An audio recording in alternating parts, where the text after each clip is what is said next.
뾰로롱 안녕하십니까. 오늘 밤부터 전국에 눈폭탄이 내리는데요. 대설 특보 가능성까지 있다고 하네요. 예, 진실 추적자 사건 반장 시작합니다. 많이들 이번 주 후반으로 예상하고 있더라고요. 이 윤석열 대통령 탄핵 심판 선고 말이죠. 이 서울시는 선고 당일 헌법재판소 인근 지하철 3호선 안국역을 폐쇄하겠다고 밝혔습니다. 또 이 선고 전날, 당일, 다음 날 이렇게 사흘간 인파가 몰린다 싶으면 지하철 무정차 통과 혹은 역 출입구 폐쇄 등 안전 조치를 취한다고 하네요. 자, 이번 주 내내 서울 도심에서 움직이시는 거 무척 힘드실 것 같습니다.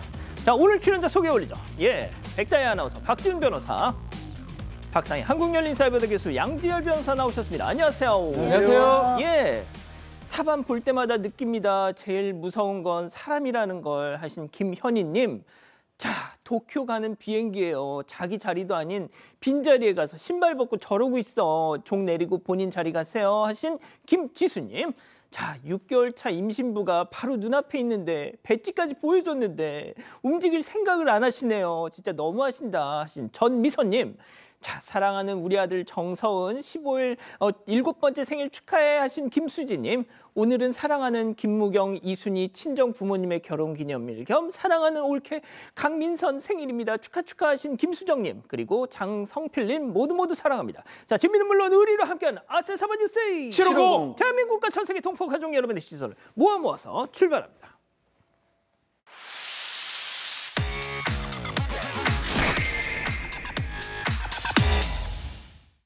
첫 번째 가보죠. 자, 한밤의 침입자입니다. 자, 충격적인 제보 영상 만나보시죠. 자, 담장 위로 손을 툭! 자, 누군가가 불쑥 올라오더니 그대로 훌쩍 마당 안으로 옵니다. 자, 그런데 말이죠. 심지어 화단에 찍힌 발자국을 흙으로 손으로 덮어서 지우기까지 합니다. 자, 그리고 손을 털고 CCTV 시선 고정! 자, 그러자 곧장 나 찍네! 싶더니 구석으로 저렇게 들어가죠.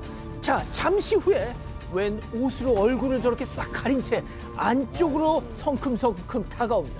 자, 잠시 후에 옷을 아예 머리에 뒤집어 쓴 채 다시 저렇게 안쪽으로 가더니 여유롭게 대문 쪽으로 가서 집 밖으로 나가버립니다. 자, 이거 상황 설명 좀 해주시죠. 네, 이곳은 제보자 어머니가 살고 있는 집인데요. 충북 제천에 있는 곳입니다. 지난 15일 새벽 1시 20분쯤 제보자가 어머니랑 대화를 나누고 있는데 갑자기 창문 방충망이 열었다가 닫히는 걸 보게 됐다고 합니다. 제보자가 놀라서 얼른 경찰에 신고를 하고 CCTV를 확인해 봤는데요. 그런데 이 한 남성이 보신 것처럼 담을 넘어서 이렇게 들어와서는 어머니 옷을 훔치고 얼굴을 가리고서는 집안 곳곳에 달린 창문들을 열어봤다고 합니다. 남성은 제보자와 어머니가 있던 안방의 방충망도 열어놨다가 닫고 나서요. 마지막으로 대문 안쪽에 걸려있던 자물쇠를 훔치고 도주를 했습니다. 남성이 훔친 건 얼굴을 가렸던 어머니 옷 한 벌 그리고 자물쇠가 전부지만 이 창문들을 모두 열어봤던 걸 봐서 제보자는 빈집털이가 아닌 다른 목적이 있는 게 아니냐 이렇게 추측을 하고 있고요. 제보자에 따르면 어머니는 옛날에 이 집에 붙어있던 상가에서 식당을 운영했고 또 바로 앞에 대리운전 사무실이 있어서 어머니가 이 집에 혼자서 살고 있다는 걸 많은 남성들이 알고 있다고 합니다. 야, 저 지금 스틸컷 좀 보세요. 이거 제대로 그냥 정면으로 찍혔네. 자, 발자국 지우는 거 보면 이거 보통 선수가 아닐 것 같은데 말이죠. 네, 그러게요. 저 제보자분도 어머니가 너무 걱정이 돼 있어서 저 담장 위에 추가 울타리도 설치를 했고 그리고 경고문까지 붙였다고 합니다. 심지어는 이제 이사를 아예 할까까지 고민을 하고 있었다고 하는데 정말 다행히도 오늘 오후에 저자가 누구인지 경찰에서 특정을 했다고 연락이 왔다라는 거예요. 저는 정말 저런 사람들 이해를 못 하겠는 게 CCTV에 이미 찍힌 다음에 얼굴 가리면 뭐 합니까? 그러니까요. 저거 일단 뭐 다른 목적은 차치하고라도 훔쳐간 것만으로도 야간 주거 침입 절도로 일반 절도보다 훨씬 무겁거든요. 10년 이하 징역형입니다. 빨리 검거를 하길 바랍니다. 아유, 잘 됐습니다. 좋습니다. 다음 이어가죠. 지독한 주차 빌런입니다. 자, 제보 영상 만나보시죠. 자, 한 차량이 역방향으로 슝 아파트 안으로 입장합니다. 자, 주차 차단기 앞이 딱 막혀 있는 건데요. 자, 검은 차량이 저렇게 차단기 앞을 막기를 벌써 몇 시간째. 자, 차 앞에 유리 좀 보세요. 노란 딱지가 덕지덕지 다닥다닥. 자, 열받은 입주민들 신고에 경찰 출동했지만 차주는 연락도 없고 함흥차사. 자, 결국 경찰이 나서서 저 차를 저렇게 슝 이동시킵니다. 자, 정말 잊을만 하면 이런 일이 생기네요. 네, 여기는 경기 용인의 한 아파트 입구고요.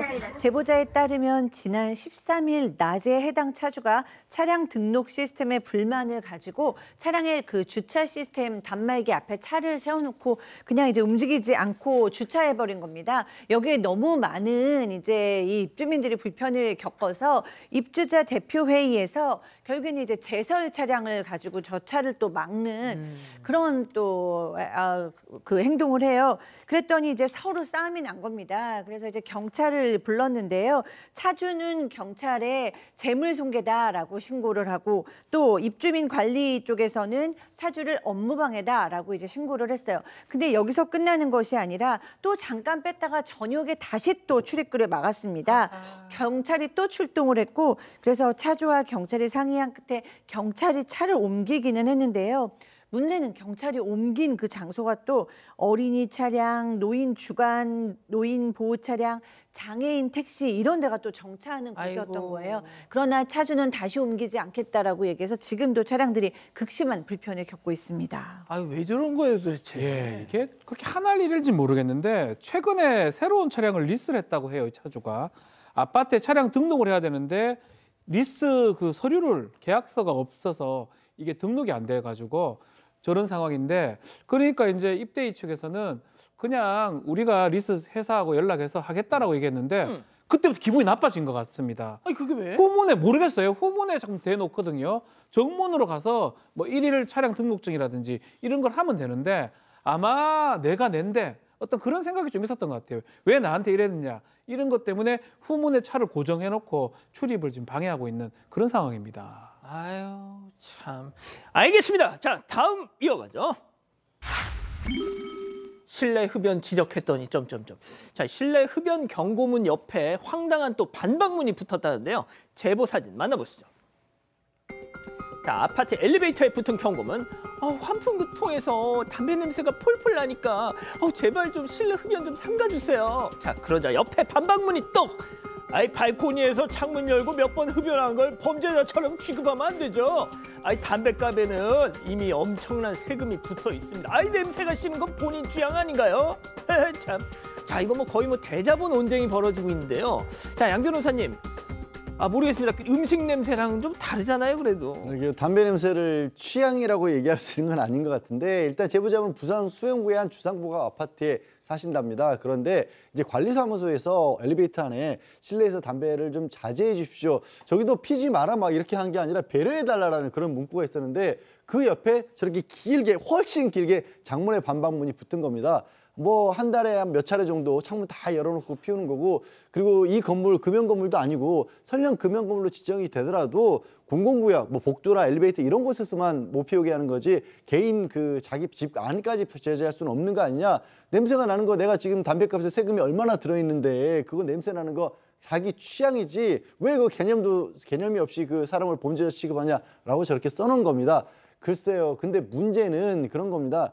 그 저분이 뭐 법대로만 따진다고 한다면 저분 말씀이 틀린 말이 아닐 수도 있는데 뭐 인과관계가 있다고 보기도 어려울 뿐더러 누구 하나 또 콕 집어가지고 그 집이 담배 피워 이렇게 지적한 건 없다라는 거예요. 그러니까 아마도 그냥 스스로 좀 찔리셨던 모양입니다. 저렇게 방문에 반박을 했고 또 제보자분에 따르면 저기 주상복합이라고 했잖아요. 예. 아래층 6층이 전부 병원이랍니다. 아이고. 그러니까 저거는 정말 그 사회가 법대로만 움직이는 건 아니잖아요. 맞아요. 상식이라는 게 있고 이웃에 대한 배려가 있는데 그 좀 나가서 태우세요. 양 변호사님 맨날 나가서 태우시잖아요. 무슨 소리 하는 거예요 갑자기. 좋습니다. 예, 다음 이어가겠습니다. 간 큰 도둑입니다. 자, 대체 얼마나 간이 크길래 제보 영상 만나보시죠. 자, 평화로운 주말 아침 테이블 위를 싹싹 닦던 여성이 자, 뭘 다 닦았는지 곧장 방으로 저렇게 지금 들어가고 있죠. 자, 그런데 환기를 위해서 열어둔 현관문에서 바람이 살랑살랑 불어오던 그때 웬 사람이 지금 들어오네. 집안을 이리저리 막 살피더니 있나? 없나? 자, 신발 신은 채 성큼성큼 곧장 테이블 위에 있던 휴대전화를 싹 들더니 가방 위에 잽싸게 챙겨놓고 자연스럽게 나가버립니다. 아니 사람이 버젓이 있는 집에 저렇게 들어와서 절도를 하다니요. 요즘 세상에 저런 강큰 절도범이 있을까 싶은데요. 집이야, 집. 예, 지난 15일 단독 주택에서 있었던 일입니다. 택배를 받고 사실은 문을 닫아야 되는데 뭐 환기도 시킬 겸 요즘 뭐 저렇게 열어놔도 큰 문제가 없으니까 현관문을 열어놓고 집으로 돌았는데 그 사이에 테이블에 있는 남편의 휴대전화하고 아이들의 음료수 2개가 사라졌다고 해요. 처음에는 아이들이 뭐 숨겼겠구나 생각했는데 홈캠이 지금 있지 않습니까? 홈캠을 열어본 게 깜짝 놀랐습니다. 그 문 열린 상태로 살랑살랑 돌아가지고 휴대전화하고 음료수를 가져가 버렸다라고 합니다. 웬 여성이. 그래서 경찰에 신고를 했는데 이걸 파악하는 게 사실 쉽지가 않는 상황에서 이 여성 걸어서 이동했던 걸로 보여요. 경찰이 오후에 이 사람 잡았다라고 연락을 했다고 합니다. 안 잡았으면 이거 딱 얼굴만 딱 빼주면 다 잡히긴 하는데 어쨌든 절도범 검거했습니다. 야, 지금 저는 처음에 이거 제보 받고 가게인 줄 알았어요. 근데 가정집이야. 집입니다. 예, 좋습니다. 자, 마지막 사연으로 갈게요. 제 친구들은 왜 이럴까요? 자, 집단 지성의 판단을 받아보고 싶으시다면서 제보해 주신 사연 함께 들어보시죠. 안녕하세요. 제 결혼식을 앞두고 둘로 찢어진 친구들 때문에 괴로운 30대 여성입니다. 올해 4월에 결혼을 앞두고 있는데요. 고등학교 친구 6명이 있는데 기혼 3명, 미혼 3명 이렇게 딱 나뉘어져 있어요. 그런데 얼마 전 미혼자 친구와 기혼자 친구가 크게 다퉜습니다. 미혼자 친구는 매번 아이를 약속에 데리고 온다. 아이가 태어난 후로 친구들에게 바라는 게 많고 자꾸 돈을 안 내려고 한다고 불만이라고 했고요. 기혼자 친구는 뭐 돈 자랑, 여행 자랑하면서 날 무시한다. 은근히 내 남편 욕을 한다며 화를 냈습니다. 서로 처한 상황이 다르니까 다 이해가 되고 누구 편을 들고 싶지도 않은데 친구들은 반씩 나뉘어서 연락도 안 하는 사이가 돼버렸습니다. 문제는 친구들이 서로 걔네가 오면 난 결혼식 안 가 라면서 저에게 으름장을 놓는다는 건데요. 미혼자 친구들은 너도 결혼하면 변할 거냐고 하고 기혼자 친구들은 너도 결혼하니까 우리 편이 돼야 한다면서 자신들만 초대하라고 합니다. 하지만 저는 누굴 선택하고 싶지도 않고 참견하고 싶지도 않거든요. 문제는 아예 초대하지 말지도 고민했지만 오래되고 너무 소중한 친구들이라서 마음에 걸립니다. 그렇다고 전부 초대하면 싸움이 날까 봐 걱정이에요. 그래서 화해할 수 있게 중재를 해볼까 하는 생각도 하고 있는데요. 어떻게 하는 게 좋을까요? 야, 오늘은 아마 선택을 포기하시는 분들도 계시지 않을까 싶은데요. 자, 기다리고 기다리셨던 푸처 핸즈업 타임. 지금 8천여 분의 우리 가족 여러분들 함께 하고 계신데요. 채팅창에 OX로 함께 참여해 보시죠. 먼저 기혼 친구입니다. 어머머머, 이 기집애 뭘 고민하고 앉았어. 야, 너도 주말이면 품절이야. 이거 싸. 유부녀라고. 당연히 우리 편 해야지. 야, 너 당장 애라도 낳고 그 모임 가봐. 애 젖달라고 칭얼대면 다의 그놈의 기집애 시끄럽다고 아주 그냥 눈에서 레이저가 확. 야, 조금만 애 커봐라. 2인분 밥값 내라고 할걸. 그것들 지들이 시집 가기 전에는 몰라요. 동그라미. 아니 이럴 수가. 아하, 좋습니다. 자, 다음은 미혼 친구예요. 어머머머, 이 기집애 뭘 고민하고 앉았어. 야, 너도 상희 걔가 맨날 애 데리고 오면 짜증난다고 우리랑 같이 있다만 했잖아. 그리고 상희 걔 아들 이름 뭐니? 그래, 그 지훈이 오죽 많이 먹어. 아유, 그래 놓고 맨날 밥값 지 것만 내놓고 가고. 야, 너 결혼식에 지훈이 또 데리고 와서 5만 원 내놓고 갈 거 뻔한데 그걸 보고도 그러고 그 편 들고 싶어? 이거 X입니다. 자, 양 변호사님. 저도 진짜 정말 힘듭니다. 그 친구 간의 문제라는 거 밖에서 끼어들어서 무슨 말씀을 드린다는 게 무슨 의미가 있을까 싶기도 하고요. 다만 그럼에도 불구하고 이제 아이를 키우는 부모, 어머니들의 편을 든 거는 우리 사회가 저런 갈등이 생기는 것 자체가 근본적으로 아직도 아이 키우기에 힘들기 때문에 저런 문제가 생기는 게 아닌가 싶습니다. 아이가 있었을 때 부담해야 될 부분들이 너무 커지고 그걸 또 아직은 개인이 그러니까 엄마가 이거를 다 책임져야 되는 상황이 벌어지다 보니까 주위에서 봤을 때 불편한 일이 좀 벌어지고 있는 것 같거든요. 이거는 좀 제도를 좀 더 개선해야 되는 그런 쪽으로 나가는 게 맞을 것 같고요. 그리고 양쪽 다 부르신 다음에 그래도 오는 분들하고 그래도 안 오는 분들 중에 누가 진짜 나랑 가까운 사람인지는 아마 이 제 사연 보내주신 분이 잘 알아서 판단하시리라 싶습니다. 제가 오늘 이 사연 너무 극단적으로 나눠버려가지고, 예. 네, 그러니까요. 저도 뭐 어느 편을 들어도 뭐 별로 이렇게 뭐 의미가 없다라는 생각을 하면서 사실은 들었거든요. 근데 그래도 기혼자 편을 든 이유는 기혼자가 되면 저도 아이를 키워봤지만 저도 자유롭게 아이 놓고 자유롭게 여행 다니고 쇼핑하고 그러고 싶죠. 근데 이제 엄마가 되면 책임감이 따라서 어쩔 수 없는 거니까 미혼인 친구들은 선택을 할 수 있지만 기혼인 친구들은 어쩔 수가 없어요. 애를 봐줄 수가 없으면 친구 모임도 하나도 갈 수가 없으니까 미혼 친구들이 좀 이해를 해줘야 되는 상황 아닐까 싶었고요. 저도 양 변호사님 얘기하신 대로 이제 하고 싶었던 말은 이겁니다. 결혼식은 무조건 다 초대를 해야죠. 그러면 정말로 이 친구들을 소중하게 생기는 이 친구, 제보하신 분을 소중하게 생각하시는 친구는 어떻게든지 오셔서 거기서 이제 평화를 유지하고 계실 거고요. 본인의 기분이 더 중요하신 분은 안 오시겠죠. 그러니까요. 자, 박 변호사님. 예, 뭐 일단 그냥 다 부르는 게 맞는 것 같고요. 부르는데 와서 뭐 이게 소위 말하는 사고 막 그치지는 않을 것 같거든요. 오기 싫은 사람은 부조만 이렇게 하면 되는 거고 축의금만 내면 되는 거고 뭐 저는 그렇게 생각하기 때문에 다 불러라. 일단 다 부르고 오는 사람 오되 와서 3대3으로 싸울 일은 없다. 걱정하지 마시고 다만 뭐 굳이 편들으라면 기혼자 측 편을 들고 싶습니다. 그렇군요. 근데 백다현 아나운서는 동그라미 하면서 왜 이렇게 인상을 확 찡그렸어요? 저 사실 세모를 했는데 진짜? 저는 친구들이 일단 너무너무 철딱선이 없다고 생각이 들었어요. 왜냐하면 사연자는 아무 잘못이 없는데 가장 소중한 결혼식을 앞두고 너무 혼자서 스트레스를 많이 받고 있을 것 같은데 일단 저도 개인적으로는 청첩장을 다 보내는 게 맞다고 생각을 했습니다. 그렇군요. 네, 가족분들 의견도 볼게요. 네. 이진숙님. 다 초대하세요. 안 오는 친구들은 안 보면 됩니다라고 하셨고요. 별빛10님. 중재하려고 하다 보면 오히려 사연자만 상처받고 말지도 모릅니다. 그냥 두세요라고 하셨습니다. 황자연님은 모두 초대하지 마세요라고 하셨는데요. 그러면 친구들이 생각이라는 걸 할 겁니다라고 하셨습니다. 그렇군요. 자, 사반 제보 메일과 카톡 제보 채널에선 많은 사연 제보 기다리고 있습니다. 자, 정리하고요. 첫 번째 사건 이어갑니다.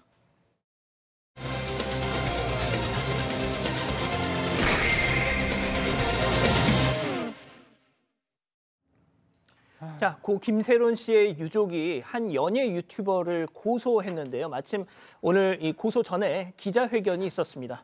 자, 유족 측 얘기 먼저 듣고 오시죠. 그리고 처음부터 사진부터 다 봤습니다. 우리는 공개할 생각이 없었어요. 그런데 한 영상에서 사진 비싸 그리고 김세론 소속사 입장을 들어봤더니 사실 무근이라고 합니다. 그리고 사진을 갖고 튀었다고 합니다.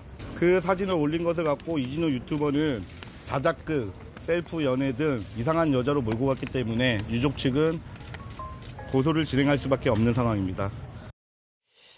일단은 뭐 김수현 씨 측을 고소하진 않았고요. 아직은 그 한 연예 유튜버를 고소를 했군요, 오늘. 네, 혐의는 허위 사실 유포에 따른 명예훼손입니다. 해당 유튜버가 고인이 2022년 음주운전 사고를 일으킨 이후에 지난달 16일 사망을 할 때까지 유튜브에 수차례 관련 영상을 올렸는데 이 영상에서 김세론이 생전 김수현과 교제하지 않았으면서도 연애를 암시하는 사진을 소셜미디어에 올리며 자작극을 벌였다고 주장했습니다.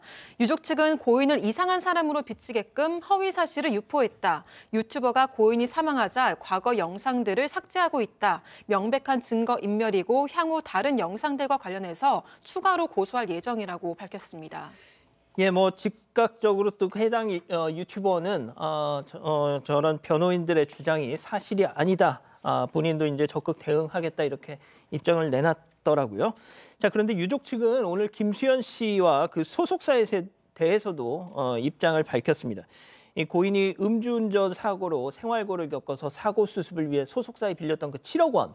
이 소속사에서 내용 증명이 날라와서 김세론 씨가 김수현 씨에게 오빠 나 세론이야 살려줘 뭐 이런 식의 문자를 보냈었다는 내용 저희가 전해드렸었는데 자, 소속사는 업무상 배임죄가 성립될 가능성을 우려해서 채무 변제 능력을 확인하기 위한 그냥 요식 절차였다 이렇게 해명을 했지만 자, 오늘 이러한 주장을 유족 측이 또 반박했습니다. 체크포인트 짚어보죠.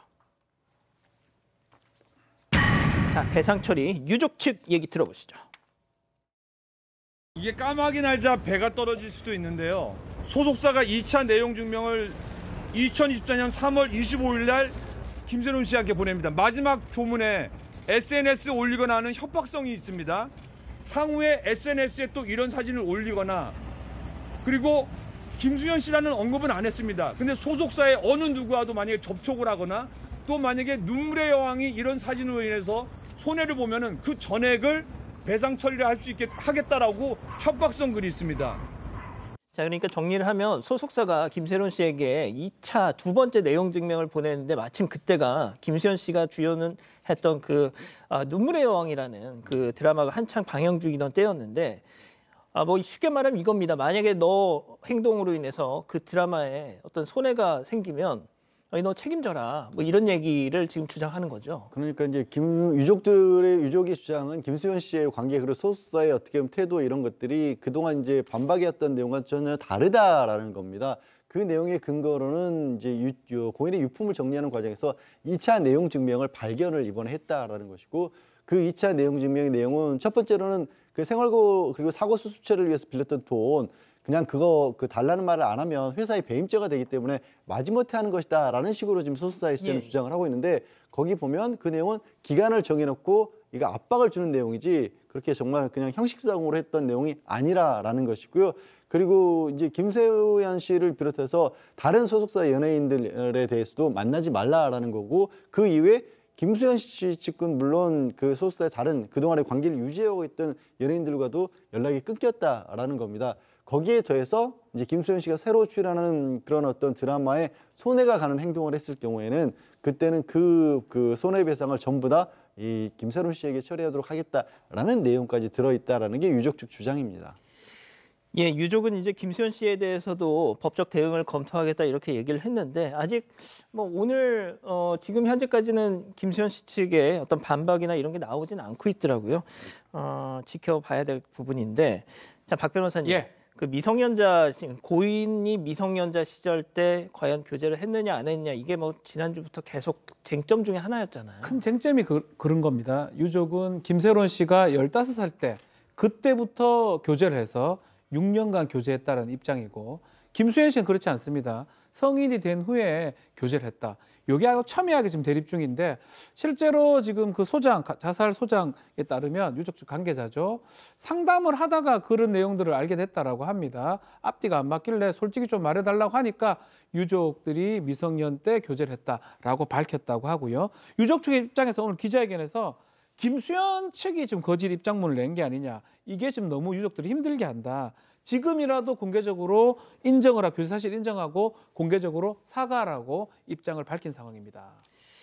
자, 결국 이 시점, 교제 시점에 대한 워낙 논란이 집중이 되면서 그 당시 찍혔던 사진의 어떤 막 옷가지나 뭐 소품 뭐 이런 게 과연 언제 나왔던 것이냐 막 심지어는 뭐 헤어스타일 가지고도 막 얘기를 하던데 말이죠. 네, 그 디테일 하나하나로 언제이냐를 이제 밝히려는 네티즌들의 이제 눈매가 좀 매섭습니다. 그 김세론 씨가 입고 있던 티셔츠가 2016년에 나온 거냐, 19년에 나온 거냐에 대해서도 논쟁이 뜨거웠는데 이번에는 또 김수현 씨가 머리에 쓰고 있던 모자가 JDC라고 써 있는 모자인데요. 이제 빨간색 후드티랑 같이 입고 있죠. 근데 저 모자가 언제 나왔느냐에 대해서 또 많은 분들이 추측을 하고 있어요. 근데 그 모자 브랜드 직원이었다라고 한 누리꾼이 해당 모자는 2016년 봄, 여름 시즌에 판매한 제품이라서 2015년 겨울에 협찬에 들어갔다라고 얘기를 한 거예요. 그리고 또 이제 뭐 예전에 그 성인이 됐을 때에 그 김세론 씨가 입었던 옷이다. 그래서 김수현 씨는 그때 이제 어떤 그 김세론 씨가 입었던 티셔츠를 2019년에 나온 티셔츠다라고 얘기를 했었는데 또 어떤 누리꾼은 아니다. 그 전에 나왔다가 이렇게 다시 중단됐다가 다시 재출범된 그런 옷이다라고 얘기해서 굉장히 이 부분에 대해서 지금 논쟁이 뜨겁습니다.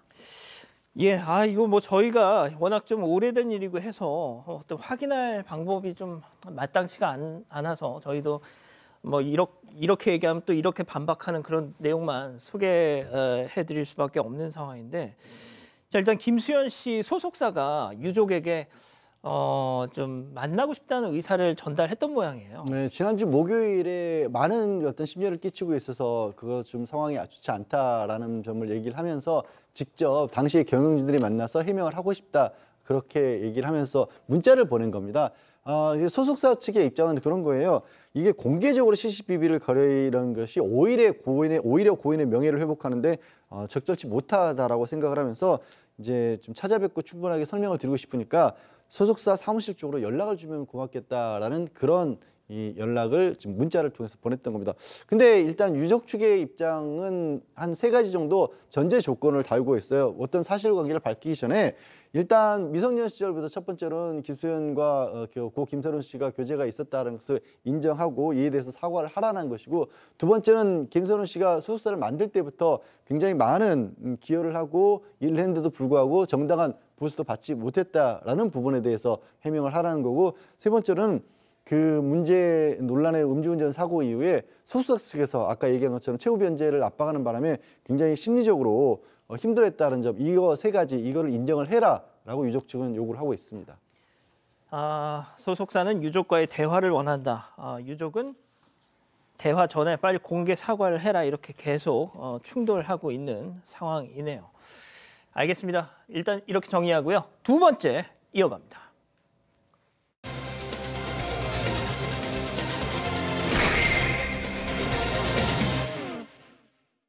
딸의 전 남자친구가 딸에게 마약을 탄 음료를 먹여 숨지게 했다는 유족의 제보가 들어왔습니다. 재판부는 1심에서 징역 9년을 선고했는데 가해자는 반성의 기미도 보이지 않고 있다는 주장입니다. 어떻게 된 일인지 알아봅니다. 자, 제보 내용 좀 전해주시죠. 네, 일단 두 사람의 관계는 초등학생 때부터 친구 사이였습니다. 가해자가 군대에 가 있을 때부터 만나기 시작을 했고 2023년쯤에 헤어졌다고 하는데요. 그런데 가해자는 만나는 동안 피해자에게 지속적으로 폭행과 폭언, 협박, 갈취, 스토킹, 데이트 폭력 등을 저질렀었다고 합니다. 이 가해자는 키가 190cm의 거구에 피해자는 165cm의 왜소한 체격이라고 하는데요. 이 폭행이 얼마나 자주 있었는지 피해자는 가해자가 손만 올려도 움츠리고 손으로 얼굴을 가리는 행동을 보였었다고 합니다. 또 피해자가 가해자에게 빌려준 돈이 약 3천만 원에 달해서 쉽게 연락을 끊지 못한 걸로 보인다고 전했는데요. 유족들은 가해자가 피해자의 옷을 벗기고 불법 촬영도 했다고 전했습니다. 유족에 따르면 사건이 있기 이틀 전부터 이 가해자가 피해자에게 전화를 하기 시작했는데요. 결국 가해자와 가해자 친구 그리고 피해자까지 3명이서 한 호프집에서 만났고 이 두 사람은 가해자의 아파트로 장소를 옮겼다고 합니다. 유족은 그날도 두 사람이 돈 문제로 다툼을 벌였고 이 가해자의 집으로 들어간 것도 이 돈을 받기 위해서였을 거다, 이렇게 추측하고 있는 상황입니다. 자, 엄마 나 걔 좀 만나고 올게 하고 나간 딸이 끝내 그날 이후 가족의 품으로 돌아오지 못했습니다. 자, 일단 가해자의 주장부터 좀 정리를 해볼게요. 자, 일단 가해자 조사에서 마약 얘기를 합니다. 마약을 왜 샀냐고 물어보니까 싸게 마약이 나와서 되팔려는 이유로 돈 벌 생각에 이 마약을 구입을 했다. 그날이 이제 5월 30일인데 피해자와 같이 술을 먹고 와서 뭐 하냐고 질문을 피해자가 하니까 평택에 이번에 갔는데 마약을 받아왔다라는 얘기를 했다고 합니다. 그러니까 당연히 피해자 입장에서는 뭔 거짓말이냐라고 하니까 그 마약 관련된 뭐 주사위라든지 백을 보여주면서 그 안에 이제 이 지퍼백을 열면서 가짜 아니다, 진짜다라고 이제 보여줬고, 이 가해자 주장에 따르면 피해자가 이거 어떻게 하냐 해보고 싶다라고 말을 했다라고 합니다.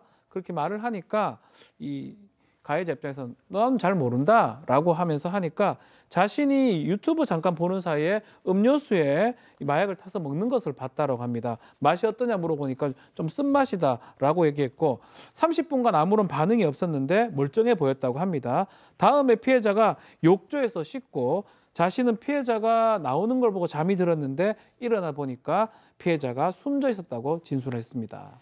자, 가해자의 주장을 들어보셨습니다. 하지만 유족들은 새빨간 거짓말이라고 반박을 하고 있는데요. 체크포인트 짚어보죠. 자, 욕조 속 사진입니다. 피해자 어머니 목소리 들어보시죠. 머리부터 발끝까지 그 이불 전체가 다 젖어가지고 저기에다가 넣은 거예요. 욕조에다가요. 그리고 욕조에다 넣고선 또 사진도 찍었고요. 그 사진을 찍어서 얘네들한테 뿌린 거예요. 가능성이 있냐 없냐. 그랬더니 얘 살아도 얘 불구로 살고 가만히 없다. 자, 제가 딱 드는 느낌은 이겁니다. 교제폭력의 가해자였고 또 3천만 원을 빌려준 남자한테 그 돈을 받기 위해서 갔어요. 근데 마약을 하는 걸 보고 오빠 나도 좀 같이 해보자. 이거부터 말이 된다고 생각하십니까? 저는 그럴 가능성은 1%도 없다라고 생각을 하고요. 뭐 지금 안 그래도 뭐 증인도 나타나고 증거도 있습니다. 일단은 그 가해자와 가해자 친구가 그 전날 필로폰 7g을 구입을 했고요. 그다음에 그 바로 사건이 있었던 날에 이 가해자가 가해자 친구한테 물어봤던 것을 가해자 친구가 진술했습니다. 뭐라고 얘기를 했냐면요. 이 친구가 어떻게 된 건데, 그러니까 이렇게 얘기를 했습니다. 그 가해자가 괜찮을 것 같냐? 헛개수 페트병에 내가 약을 타서 먹였다. 봉지에 있던 약의 반 정도를 타서 먹였다. 아무래도 죽은 것 같다라고 얘기를 하는 걸 가해자 친구가 지금 진술을 했어요. 그리고 또 하나는 카톡인데요. 그 마약 판매자에게 이 피해자의 사진을, 욕조에 있는 사진을 찍어서 보내면서 가망이 있냐라고 물어봅니다. 그러니까 이 마약 판매상이 가망이 없다라고 얘기를 했어요. 그리고 또 본인이 뭐 스스로 목욕을 한 후에 침대로 가서 잤다라고 얘기를 했잖아요. 그러나 피해자는 발견 당시에 창가 쪽에서 머리와 온몸이 물에 흠뻑 젖은 채 발견된 상황이었습니다. 자, 이 필로폰 3g이라는 건요. 1회 투약량이 0.03g이랍니다. 100회분을 한 번에 먹인 거예요, 양 변호사님. 그러게요. 지금 심지어 어떤 얘기도 있냐면 판매자에게 이 가해자가 마약을 구입할 때도 이게 굉장히 강한 약이기 때문에 특히 뭐 예를 들어서 술이랑 상극이라 술이랑 같이 먹으면 큰일 난다, 죽을 수도 있다라는 얘기도 들었다라는 것이고요. 이 조심해서 조금만 써라라고 그렇게 얘기를 했다라고 합니다. 그런데 말씀하신 것처럼 피해자의 몸에서 발견된 그 마약의 양은 치사 농도를 훨씬 넘는 양이었던 거예요. 최소한 1g 이상은 투약을 한 것처럼 그렇게 부검 결과 나왔다는 거고, 그리고 저 정도의 그 마약을 투약을 하게 될 경우에는 뭐 10분 내로 심박수 증가라든가 부정맥이나 혈압상승, 발한 몸이 견딜 수가 없지 않습니까? 그렇게 명백한 그 이상 증상이 나타난다고 했는데 가해자는 뭐라고 주장을 했어요? 그걸 투약을 한 상태에서도 30분 정도 지나서 샤워하고 잠이 들었다고 하는데 그게 맞지 않는다라는 겁니다. 그리고 지금 그 피해자가 그 마약을 투약하는 동안 가해자는 자기는 유튜브 보고 있었다라고 얘기를 했다고 했지 않습니까? 그런데 경찰 조사 결과 그 시간 동안에 휴대전화로 유튜브를 보면 데이터를 써야 되는데 데이터 사용 내역이 확인이 안 됐나 봅니다. 자, 유족들은 이 피해자가 남긴 마지막 메시지에서도 뭔가 이상한 점을 발견했다는데 그게 무슨 내용이었나요? 네, 이 피해자는 이 간호조무사로 3년 동안 일해왔다고 합니다. 그러니까 이 마약이 얼마나 위험한지를 알고 있었을 거 아니에요. 그런데 이렇게 치사량을 훌쩍 넘는 양을 스스로 타먹었다? 도저히 이해할 수가 없다라고 이제 유족은 얘기를 하고 있고요. 그리고 사망 추정으로 추정되는 그날 직전에 동료에게 보낸 메시지에서 저 자꾸 토해요. 오늘 출근 못할 것 같아요. 라는 지금 문자를 보냈어요. 그런데 이 피해자가 본인이 마약을 직접 했다면 왜 이렇게 아픈지를 전혀 인지하지 못하고 있는 이런 문자를 보냈을 리 없다라는 거죠. 내가 왜 이렇게 아픈지도 모르니까 119도 부를 생각을 못했다는 겁니다. 나중에 이제 현직 의사와 약사에게 자문을 구해보니까 만약에 30분 내로 응급실만 도착했어도 살 수 있었을 것이다 라고 얘기했습니다. 자, 1심 판결이 나왔다고요. 자, 근데 이게 제명 자체가 상해치사죄가 됐습니다. 살인죄 가능성도 있어 보이는데 살인죄, 상해치사죄 차이점은 처음부터 죽일 의도가 있었냐, 아니면 다치게 하려고 했는데 죽음의 결과가 발생했느냐, 이제 이 부분인데 가장 결정적인 게 증거 같은 게 사라졌고 피해자는 사망했고 가해자만 진술이 남아있기 때문에 문제가 되는 것 같아요. 페트병이 매우 중요한 증거인데 이게 지금 이 친구를 통해서 집에 약을 탔던 이 헛개수 차통 버려달라, 태워달라라고 해서 그 친구가 폐교에서 불태워 버렸다고 합니다. 결국 유력한 증거로 보이는 그거 만약에 치사량 이상인 걸 알고 의도해서 그 내용을 알면서 매겼다면 살인죄도 가능한데 일단은 상해치사죄로 의율이 됐었습니다. 자, 그러면 이 고인의 어머니 마지막으로 좀 얘기를 들어보시죠.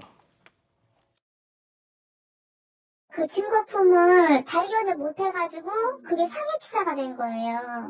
너무 이게 아니잖아요. 사람을 죽인 건데 억울하게 강제로. 하나도 안 해요.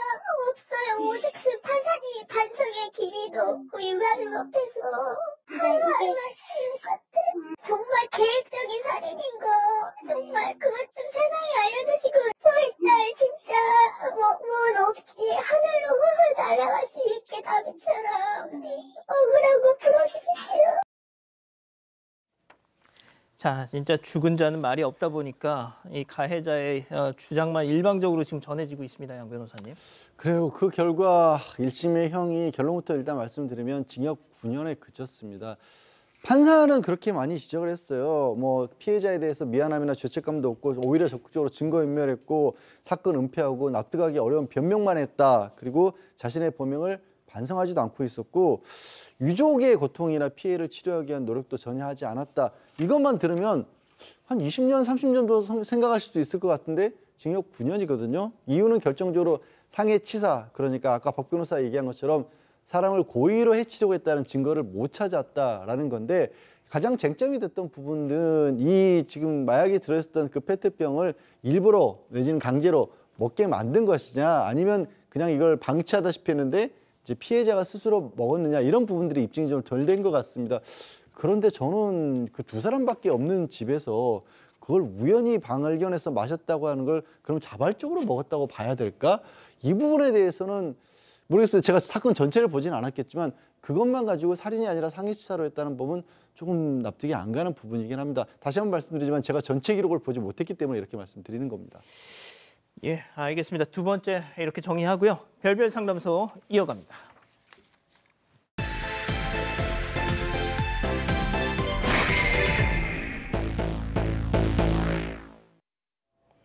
한 여성이 집 마당에서 중년 부부와 말다툼을 벌입니다. 소란이 커지자 동네 사람들도 모여드는데요. 그런데 사람들 모두 여성만 비난하며 손가락질을 합니다. 대체 이들 사이에 무슨 일이 있었던 걸까요? 오늘 정말 기가 막히고 코가 막히는 제보 사연입니다. 자, 양 변호사님 소개해 주시죠. 일단 이렇게 된 거예요. 제보지 분은 결혼 8년 차이고 자녀가 둘이 있습니다. 그런데 한 5년 정도 전에 이제 시아버지께서 이제 돌아가셨다라고 합니다. 그리고 돌아가시고 나니까 유산이 남았을 거 아니에요. 그 유산을 가지고 이 시아버지께서 내가 형이고 아버지와 함께 농사를 지어서 일부 재산이니까 내가 더 많이 가져가야 된다라고 얘기를 했다라고 합니다. 근데 그 전에 이미 상당 부분을 이제 장남이라는 이유로 아버지께서 시아버지께서 챙겨주셨던 모양이에요. 그래서 그 얘기를 했더니 갑자기 또 태도를 바꿔서 같이 일해서가 아니라 말씀드린 것처럼 장남이니까 동생이 양보해야 된다라고 얘기를 했다는 거예요. 그러면서 하는 얘기가 대신에 어머니 돌아가시면 저는 벌써 이런 얘기를 했다는 것부터가 좀 맞듣지 않긴 한데 어머니 몫은 내가 양보를 해주겠다 이렇게 얘기를 했다라는 겁니다. 그래서 결국에는 이제 시어머니에게는 시아버지하고 함께 두 분이 같이 사시는 집이니까 그 집을 시어머니가 가져가는 거고 나머지는 전부 아주버님한테 양보하기로 했답니다. 자, 그런데 최근에 또 이 시어머니가 돌아가셨어요. 앞서 들으셨죠? 야, 어머니 돌아가면 그때는 내가 양보할게. 자, 그런데 또 말이 바뀌었습니다. 네, 남편은 이렇게 약속받은 대로 어머니가 살던 시골집을 물려받을 거라고 생각을 했습니다. 그런데 이 아주버님이 다른 이야기를 하는 거예요. 지금은 집값이 뛰었다 많이. 그때랑은 상황이 다르다면서 말을 바꾼 겁니다. 남편도 처음으로 반기를 들었고 형제 간의 갈등은 걷잡을 수 없이 커졌습니다. 이렇게 결국 소송 이야기까지 오고 갔는데요. 그러던 어느 날 형님이 여성에게 전화가 와서는 가족끼리 소송까지 가는 건 너무하다. 동서가 도련님을 좀 잘 타일러봐 이렇게 요구를 했습니다. 그래서 여성은 저 죄송하지만 저희도 할 만큼 했다. 이 남편 말대로 법대로 하는 게 제일 좋을 것 같다면서 전화를 그냥 끊어버렸다고 합니다. 약속을 어긴 건 그쪽이니까 당연히 법대로 해야죠. 자, 그렇지만 엄청난 후폭풍이 돌아서 되돌아옵니다. 어느 날 갑자기 아주머니 부부가 집에 들어닥쳐서 재수 씨, 결혼 전에 남편 혹시 있었는 게 사실이냐 몰아세웠다고 합니다. 그래서 무슨 말이냐 하니까 5년 넘게 사실혼 관계로 살던 남자가 있었다면서 거짓말하고 뻔뻔하게 거짓말하면서 결혼했다고 잔뜩 화를 냈다고 하고요. 무슨 소리 하냐 여성이 말도 안 된다고 펄쩍 뛰니까 어머니한테 생전에 이야기 다 들었다고 하면서 뒷조사를 다 했다고 해요. 하니까 사실은 남편도 있고 임신도 여러 번 했다가 수술까지 받았다라고 이런 얘기를 했다고 합니다. 자, 정리할게요. 자, 제보자의 시어머니가 결혼 전에 이 제보자, 이 며느리 뒷조사를 했는데 사실혼 관계의 남성 무려 5년간 동거를 했다는 얘기를 들었다는 겁니다. 자, 그런데 정작 당사자인 이 사연자 며느리는 처음 듣는 얘기야, 내 얘기를. 네. 그러니까 완전 사실 무근인 거죠. 게다가 뭐 어느 정도냐 하면요. 연애도 남편이 처음이었대요. 그리고 그걸 또 연애를 남편이 처음 했다라는 사실을 남편이 알고 있다고 합니다. 그런데도 갑자기 이런 얘기를 하니까 너무너무 억울해가지고 도대체 그 나를 뒷조사했다라는 그 여성이 누구냐 그랬더니 무슨 친척 이모라는 거예요. 그럼 3자 대면을 하자라고 얘기를 하니까 그 이모님은 이미 돌아가셨다라고 얘기를 하는 거예요. 그러면은 도대체 예전부터 우리 어머니께서 다 알고 계셨다면서 나를 결혼을 어떻게 시키실 수가 있냐, 말이 맞지가 않지 않냐라고 얘기를 하니까 이 형님이란 사람 뭐라고 얘기하냐면 본인이 어머니를 선택했다는 거예요. 어머니한테 어머니 옛날 과거인데 뭘 그걸 부스럼 긁어부스럼해서 뭐 하겠습니까? 그냥 덮으시죠 라고 얘기를 해서 어머니께서 이 결혼을 어쩔 수 없이 허락을 하셨다는 거예요. 그렇기 때문에 이제 본인이 도와줘서 이 결혼을 했다라는 것입니다. 자, 어차피 들으시면 아시겠지만 형님네하고는 이미 돌아올 수 없는 다리를 건넜어요. 자, 그래도 남편, 이 사연자의 남편분만 계속 버텨주면 문제 없는 겁니다. 자, 그런데 여성에게 가장 상처를 준 사람 남편이었습니다. 얘기 직접 들어보시죠. 너 나한테 숨긴 거 없냐요? 너 나한테 거짓말한 거 없어? 이래. 저는 거기서 미쳤어요. 그러니까 남편이 내 가족이고 내 편이어야 되는데 근거도 없고 증거도 없고 그래서 저는 거기서 진짜 미쳐가지고 그 배신감이며 정말 뭐라 설명이 안 되고 거기서 진짜 그 뒤에도 이제 계속됐어요.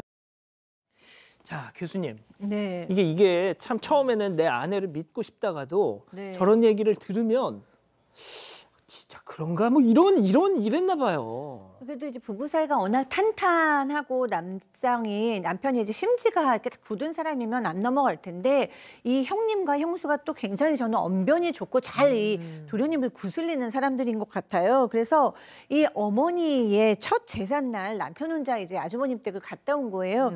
근데 다녀와서 180도 달라진 태도를 보이면서 뭐라고 얘기를 하면요. 집에 오자마자 너 진짜 동거한 남자 없었어? 이러면서 형수가 못 믿을 사람이 아닌데 너 혹시 뭐 숨기는 게 없어?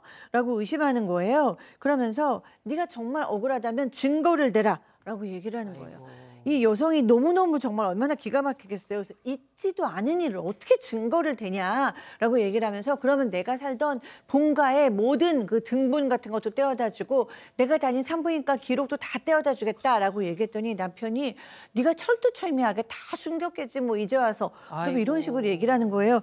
아내가 너무 기가 막혀가지고 그럼 당신이 어제 승신소라도 가서 맡겨서 한번 알아내 봐라라고 소리쳤다고 합니다. 양 변호사님, 지금 박 교수님 얘기 들어보니까 남편이 이미 넘어갔어. 그러게요. 저 남편은 아내에 대한 신뢰가 없었던 건지 아니면 그만큼 형님네가 거짓말을 잘했던 건지 알 수가 없습니다만 이 사연자분이 워낙 답답해서 이제 형님네라고 찾아가셨다고 합니다. 근데 문도 안 열어주고 결국 마당에서 저렇게 다툼이 이어졌다라고 해요. 거기서도 똑같은 상황이 벌어졌던 겁니다. 이 여성분께서는 아니 도대체 무슨 근거를 가지고 이렇게 그런 얘기를 퍼뜨리냐, 증거를 대라라고 했더니 그 시아버님 부부가 한다는 얘기가 네가 워낙 철두철미해서 다 숨겼겠지라는 식으로 말을 돌렸다라고 합니다. 거기서 그치질 않았다는 거예요. 또 그 뭐 시골이다 보니까 아마 같은 동네에 친척분들이 많이 사셨던 모양입니다. 친척들을 다 불러 모아가지고 그 앞에서 이 여자가 다른 남자랑 5년을 그렇게 살아놓고 이제 와서 발뺌을 한다라는 식으로 그렇게 공개적으로 망신을 줬는데 문제는 그 친척분들 사이에 또 중고등학교 다니는 조카들도 있었다라는 거예요. 얼마나 이 사연자분 앞에서 수치스러웠겠습니까? 그래서 결국에는 지금 뭐 정신과 치료까지 받고 계시다고 하고요. 남편을 상대로는 이혼 소송까지 제기를 했다고 합니다. 처음엔 2대2로 시작을 했는데 벼랑간 1대3이 돼버렸습니다. 자, 여기서 별별 상담소 오늘의 궁금증 짚어보죠. 야, 진짜 이런 거짓말로 모함을 당했습니다. 가족 간에도 명예훼손죄가 가능할까요?라고 지금 묻고 계신데, 자, 박 변호사님. 가능하죠. 당연히 가능합니다. 명예훼손죄.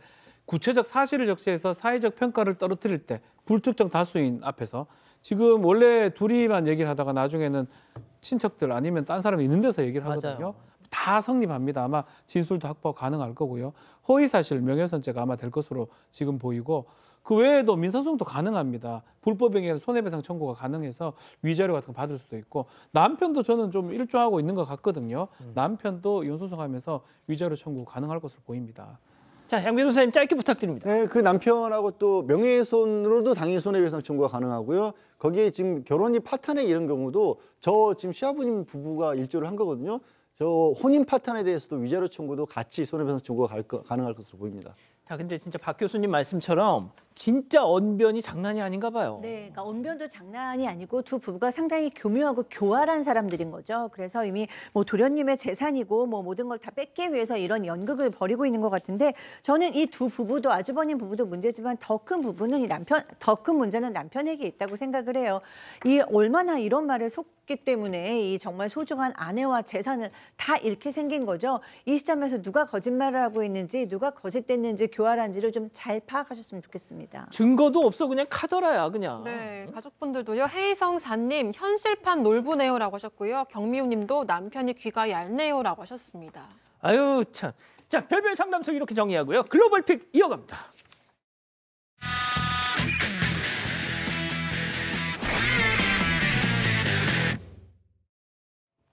네, 눈 쌓인 어느 주택가 길을 걸어가는 한 여성. 그런데 갑자기 무언가가 폭발했는지 알 수 없는 파편들이 잔뜩 쏟아져서 내립니다.